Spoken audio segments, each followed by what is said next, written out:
What is up, guys? Welcome back to the channel. True Hunter here. In today's video we are doing the Roosevelt elk hunting guide on Red Feather Falls, and as you can see I have upgraded rifles to the 300 Magnum bolt action. It is the single shot variant, and also I am using the same scope as we were on the 243. So that's pretty much all that has changed from our loadout wise, and I'm going to go ahead and jump over to the first tent location here on Red Feather Falls. Alright, so here is the tent location along with the coordinates right now. The coordinates are x minus 9263 and y-axis is minus 3566. Now the reason why I choose this spot, or for a couple reasons, is it's very good for elk, obviously.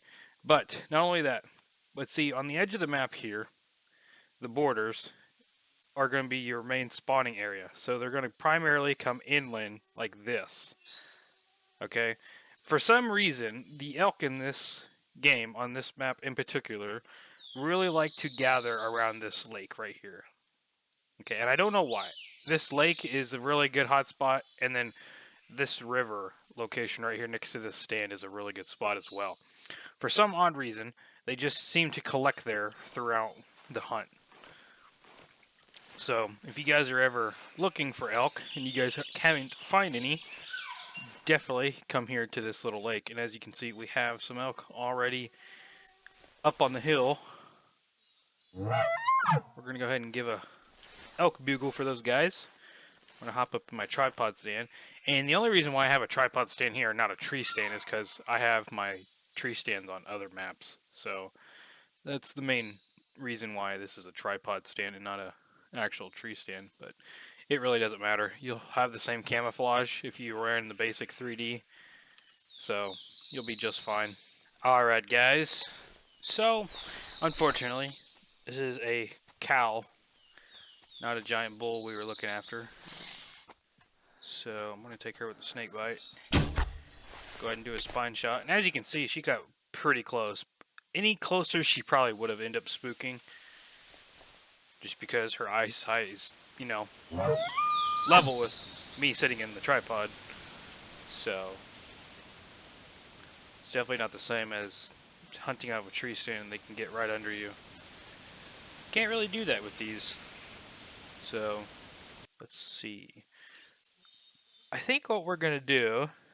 Okay, we gotta wait 25 minutes for that fast travel. So I think what we're going to do while we wait for this cow to come into the stand is once we take her, we're going to kind of just work our way around this pond right here and see if there's anything like around this border edge, and that should give us plenty of time to start our respawn or our fast travel.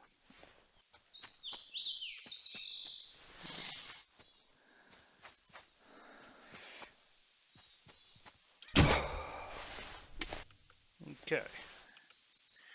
Yeah, as you can see, they get pretty close to the tripod. That definitely would not happen in real life. That definitely wouldn't happen in real life. We're going to go ahead and pick up this other one, and then we are going to start walking around this pond here. My idea is just to pretty much do some bugles every now and then to see if we can get a response, because you're pretty much going to hunt based off response when you're walking around. Now, I say this for a reason, because it's really important. If you do call and you get a response from a female, you're most likely going to get responses from females anyways. They do travel in groups like that. So just because you get a call from a cow doesn't mean there's not a bull with them. So I would definitely take the time to investigate every group you can. I'm going to take a quick zoom in here and see if she's alone. And it looks like there is a bull up there. I just got a glimpse of his antlers through the trees. So we are definitely on the right track here. Like I said, this pond just, for some reason, just soaks up all the elk here. This is a really good spot. I mean, you could even put your tent like down here by the pond. But I like to have, like I said, I like to have my tents about 1K away. So if I fast travel between them, I can use my camping supplies. And it's only going to cost me 1. So we're going to keep on just kind of heading that way towards these guys. Alright, so this cow actually came in pretty fast to my call. I'm going to try to take her with the snake bite. Okay, we drop her on the spot. Now, I'm not entirely sure if the bull's coming in, because I feel like he should be within, like, eyesight by now. So I'm going to go ahead and pick up this cow here.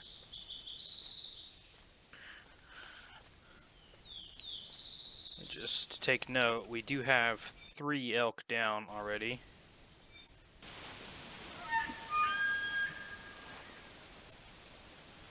Alright guys, I have found this bull that we've been tracking. He is actually just right on the other side of that little hill in front of me. I actually didn't realize how close I was getting to him. And it does appear we have another cow behind us over here.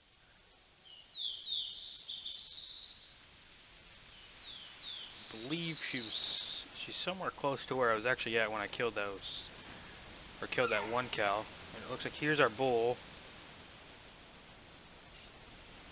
He's definitely not a giant, but this is definitely our first bull of the hunt, which is a good sign. I want to go ahead and pop up here and get ready to take him with the snake bite.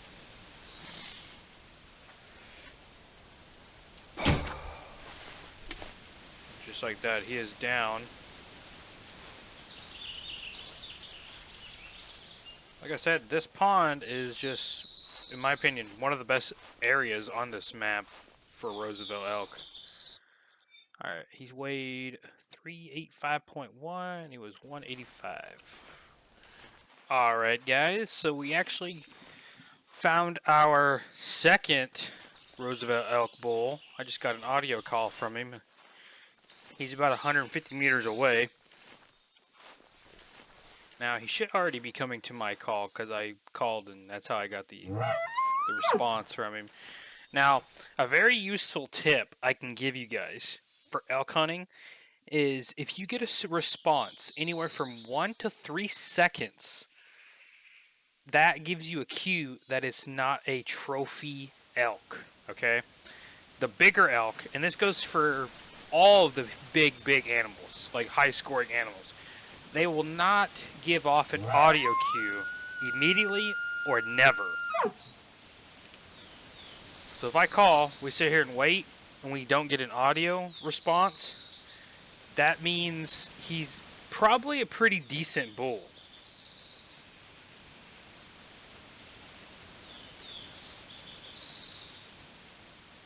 Now with him responding the first time, that could also mean he's not a very nice bull. So, like I said, if you find like a heavy track or something, and you get an audio response one time, but he won't respond any time more, that means he's a pretty decent bull. Now it looks like we have a couple bulls over here as well. So this one here is pretty average, and that one's also pretty average too. So we got a 45 to 215 score on him. Oh, okay. That's what I was wanting to see right there. We got a 190 to 360. Max weight estimate as well. Max weight estimate for Roosevelt goes up to 500. So if you guys are curious about that, that is a max weight bull. So that is a pretty decent bull there. Now his score estimate is not what we kind of want. That means he's got some deductions somewhere. 190 to 360. So my estimate for him is probably going to be like high 280s, maybe 320, somewhere in that range. I definitely wouldn't push it over that 350 mark whatsoever. So to be honest, the audio call I got actually was probably from one of these guys here, one of the smaller ones. Probably wasn't from him. My guess is he wouldn't definitely not give me an audio response. Now we might actually take him with the rifle. I'm going to try to drop him with the bow.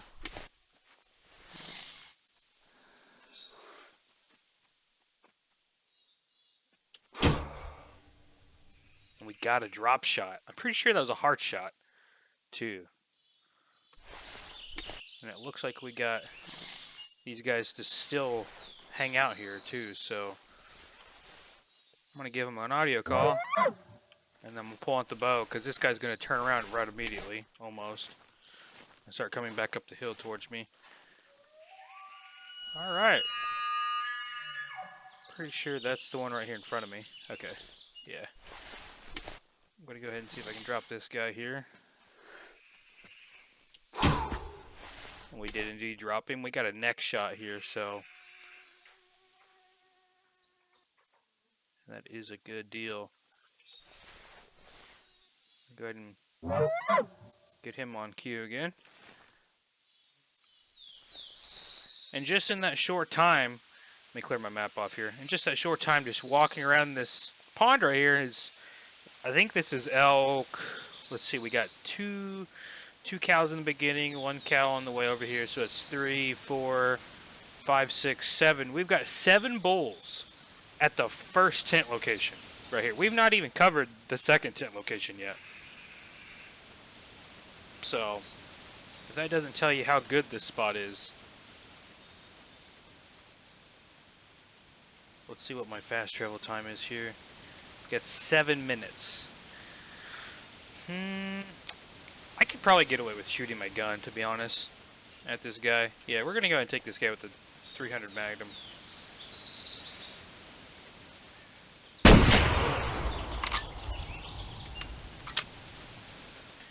And this bolt action here is just an absolute cannon, too. So, I mean, if you hit anything, it's going to go down, unless you hit like an intestine shot or something.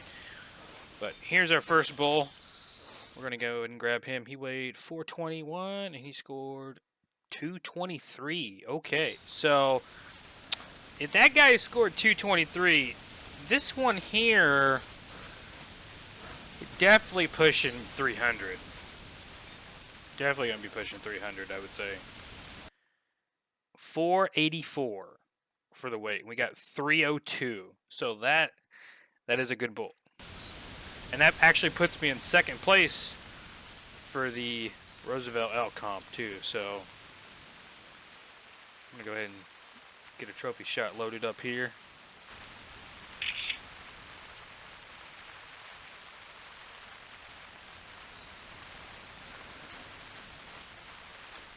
All right, let's go pick up this last bull here. And then we'll head down south a little ways, and hopefully we can find some more elk.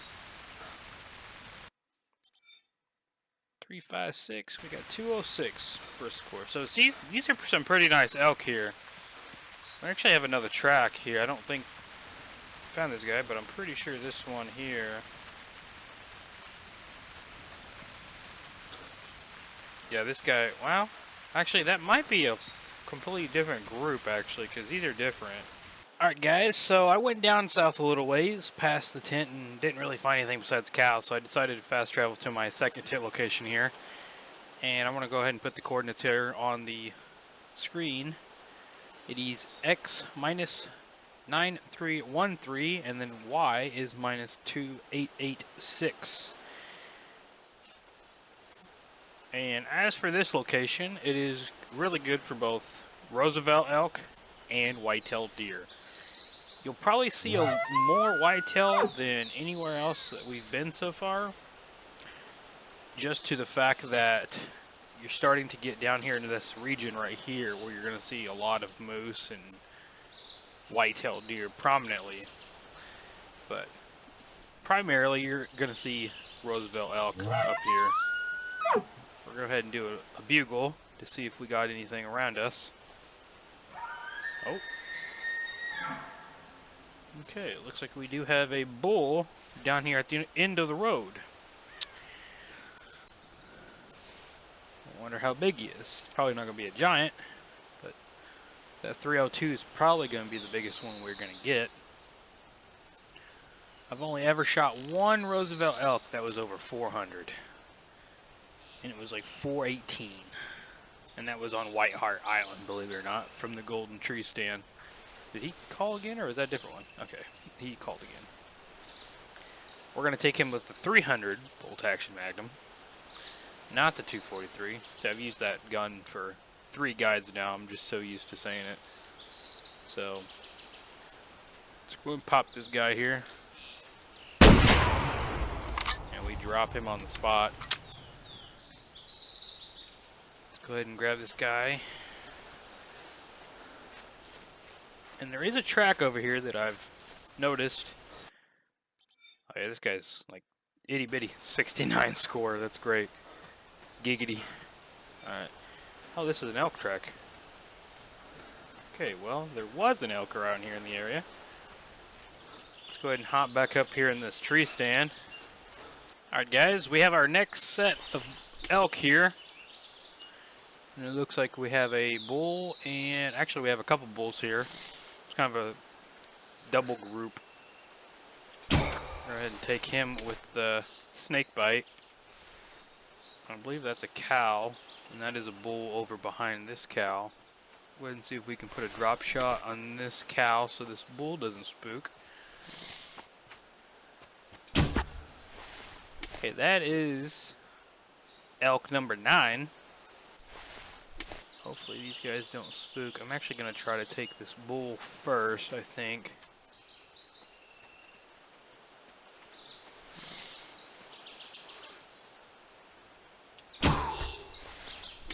And then we'll take this cow. So we have 2 more, maybe 3 more. Got 1, 2, 3. 3 more cows coming in. Trying to see if we can drop her. Spine shot. See, she heard something. She like did that like weird like head nod animation thing, but we're solid. We're definitely solid here. And we are still solid. That just proves how quiet the snake bite is. It doesn't seem silent, but it is. We're just absolutely allowed to decimate this group of elk. We'll go ahead and take this last one here. Absolutely just decimated this group here, guys. I'm going to go ahead and pick up these elk real quick, and then we'll fast travel to the first tent location and see if we got anything else there. Alright guys, I think we got the last bull of the hunt here. I made my way around that pond, and I came back and this guy was almost to my tent, so I'm going to go ahead and take him with the 300 Magnum here.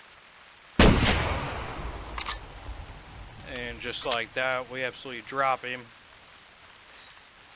We're going to go ahead and collect this guy. And then I think that's going to be it for today's video. If you guys liked it, feel free to subscribe.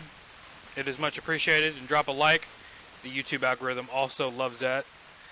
And let me know down in the comments which tent location you guys preferred best. Because, I mean, to be honest, we did good at both of them. I mean, we're up to 13 elk total this hunt. So, yeah, both tent locations are very viable. So, personally, I prefer tent location number 1 by the pond over here. Just because that's where I've had the best luck. But like I said, both of them are really good. And yeah, hope you enjoyed today's video. And I will see you guys in the next one.